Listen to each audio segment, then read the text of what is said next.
జై శ్రీరామ్, అందరికీ నమస్కారం. వెల్కమ్ టు న్యూస్ సెకండా. నేను మీ కస్తూరి శ్రీధర్. అదేదో పెద్దవాళ్ళు ఒక సామెత చెప్తారు, ఈ తినేంటి వాసాలు లెక్క పెడతారంట. అట్టగా కొంతమంది ఉంటారు పనికిమాలిన వాళ్ళు ఎంతసేపటికి నువ్వు వాళ్ళకి ఎన్ని చెయ్యి ఎంత చెయ్యి, లేకపోతే వాళ్ళకి ఆశ్రయం కల్పించు, వాళ్ళకి సకల సౌకర్యాలు కల్పించు, వాళ్ళ బుద్ధి మాత్రం కుక్క తోక వంకర అన్నట్టు వాళ్ళ బుద్ధి అయితే చూపించారు. అర్థమవుతుంది కదా. మీకు కూడా ఈ విషయం అందరికి తెలిసే ఉంటుంది. నేను చెప్పే న్యూస్తో ఈ మాట అయితే నిజమే అన్నట్టు మీకు అర్థమైపోతుంది. ఇంక విషయానికి వస్తా. ఈ ఒలింపిక్స్ జరుగుతున్నాయి ఏడా, ఈ ప్యారిస్లో. దాని గురించి న్యూస్ ఇది మీకు చెప్తా. ఈ ఒలింపిక్స్ని అయితే ఈ అక్రమ వలసదారులు ఉన్నారు కదా, ఆ ప్యారిస్ పోయిన వాళ్ళంతా కూడా పండగ చేస్తున్నారు. కానీ ఇదేంది నువ్వు ఇటు చెప్తావు, వాళ్ళు ఏందో శరణార్థులుగానో ఎట్లా ఆ దేశాలు లేవినారు, వాళ్ళు ఏంది పండగ చేసుకునేది ఏంది, వాళ్ళకి దీంట్లో ఏమొచ్చాది, ఏం లాభం అని చెప్పి మీరు అనుకోవచ్చు. ఈ న్యూస్ విన్నాక మీకు తేటుగా మీకు క్లియర్గా అయితే మీకు విషయం అర్థమవుతుంది. ప్రస్తుతం ఫ్రాన్స్ రాజధాని పారిస్లో ఒలింపిక్స్ జరుగుతున్న సంగతి మనకు అందరికి కూడా తెలిసిందే. ఈ ఒలింపిక్స్లో దాదాపు 10,000 మంది క్రీడాకారులు అయితే పాల్గొంటూ ఉన్నారు.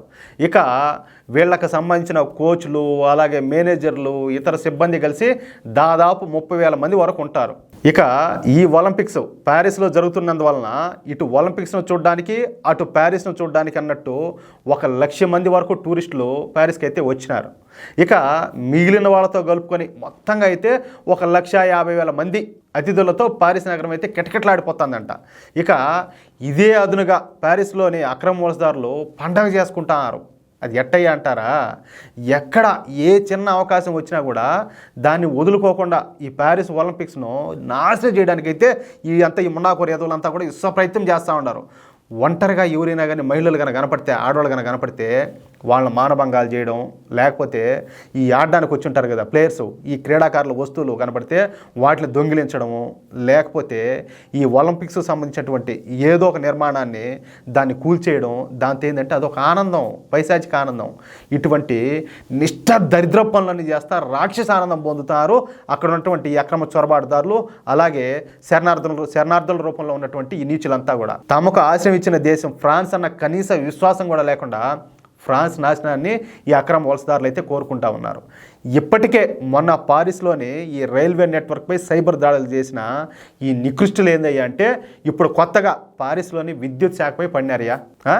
రాత్రి ప్యారిస్ నగరంలో విద్యుత్ సరఫరాకు తీవ్రంగా అంతరాయం కలిగించారంట.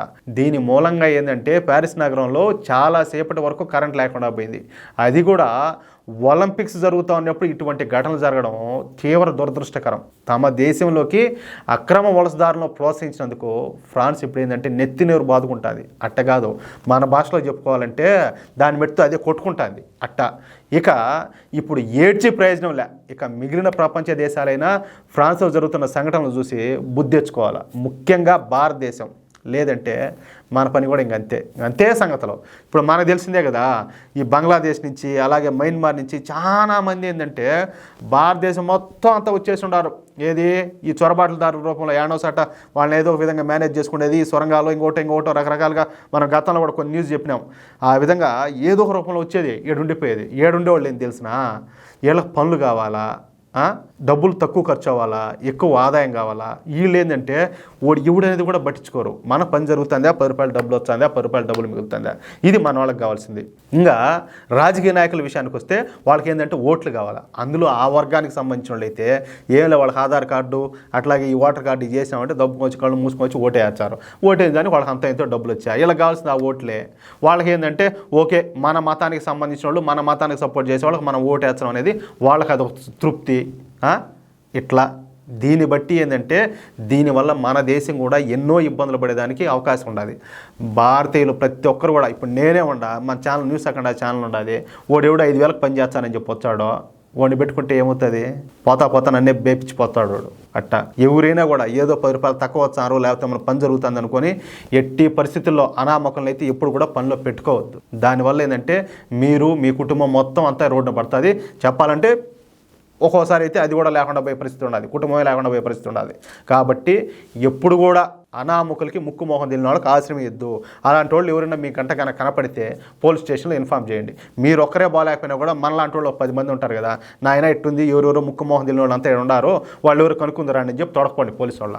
అది పోలీస్ అన్నలు కూడా మీకు ఈ విషయంలో ఖచ్చితంగా హెల్ప్ చేస్తారని చెప్పి నేనైతే నమ్ముతా ఉన్నా. అర్థమవుతుంది కదా. మన దేశం, మన భవిష్యత్తు, ఇది మనందరి బాధ్యత.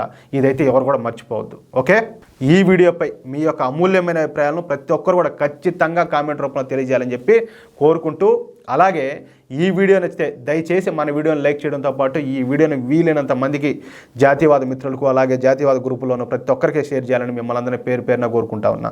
అలాగే ఇంతవరకు ఈ వీడియో చూస్తున్నటువంటి ఎవరైనా కూడా, పెద్ద మనసు ఉన్నటువంటి ఎవరైనా కూడా మన ఛానల్ సబ్స్క్రైబ్ చేసుకోకపోతే దయ ఉంచి ఇప్పటికైనా కూడా మన ఛానల్ సబ్స్క్రైబ్ చేసుకోండి. అలాగే మనం చేసేటటువంటి ప్రతి వీడియోకి సంబంధించిన నోటిఫికేషన్ మీకు అందడానికి బెల్ సింబల్ దయచేసి క్లిక్ చేసి నోటిఫికేషన్లు ఆన్లో ఉంచుకోండి ప్లీజ్. జై శ్రీరామ్.